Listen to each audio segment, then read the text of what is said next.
Bismillah wa bihamdih. Assalamualaikum warahmatullahi wabarakatuh. Innal hamdalillah nahmaduhu wa nasta'inuhu wa nastaghfiruh wa na'udzu billahi min sururi anfusina wa min sayyiati a'malina. May yahdihillahu fala mudilla lahu wa man yudlil fala hadiya lahu. Asyhadu an la ilaha illallah wa asyhadu anna Muhammadan 'abduhu wa rasuluh. Amma ba'du. Saudara-saudariku yang dirahmati Allah, seseorang yang ketika keluar dari rumahnya, pasti dia memiliki tujuan kemana dia akan melangkahkan kakinya. Kita pasti tahu dan meyakini seseorang yang ketika keluar dari rumahnya tidak memiliki tujuan kemana dia akan melangkahkan kakinya, maka dia pun akan jauh daripada impian yang dia inginkan. Seseorang yang hidup tanpa memiliki sebuah tujuan, maka dia pun akan tersesat. Dia pun akan menyimpang dari jalan yang sebenarnya. Maka dari itu, sungguh sangat penting untuk kita mengetahui apa tujuan kita hidup sebenarnya di dunia ini. Karena seseorang yang mengetahui tujuan hidupnya di dunia ini, maka dia pun akan terarah pada tujuan yang dia inginkan.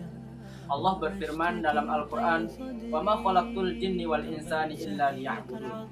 Dan tidaklah aku menciptakan jin dan manusia kecuali untuk beribadah kepadaku. Saudara-saudariku yang berbahagia, inilah tujuan kita hidup sebenarnya. Allah yang menciptakan kita, Allah yang menghidupkan kita, dan Allah pun telah mengatakan bahwa tujuan kita diciptakan di dunia ini untuk kita beribadah kepada-Nya. Allah juga berfirman, "Ayahsabul insanu ayyatraka sudah." Apakah mereka mengira mereka hidup di dunia ini begitu saja tanpa tujuan yang sebenarnya?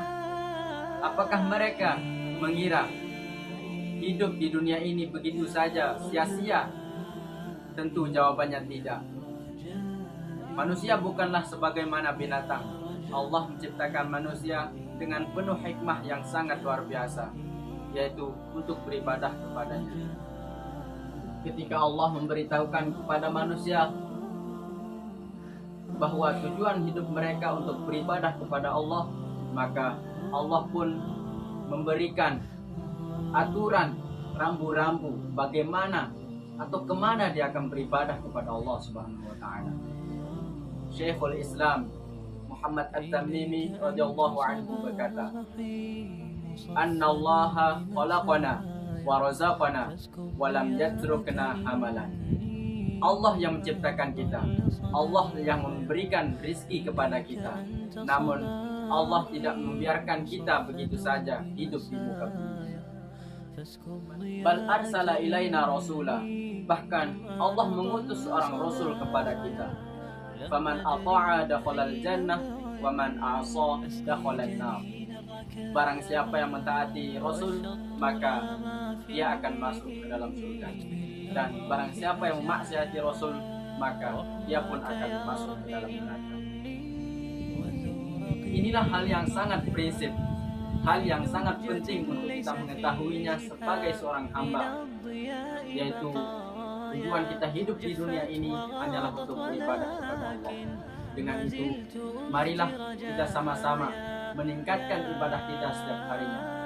Dan marilah kita menelusuri jejak hidup Nabi kita, Nabi besar Muhammad SAW. Semoga dengan ibadah-ibadah yang kita lakukan, Allah mengakhiri hidup kita dengan husnul khotimah. Mungkin hanya ini yang dapat saya sampaikan. Wallahul muwaffiq wal hadi ila sabilir rasyad. Wassalamualaikum warahmatullahi wabarakatuh.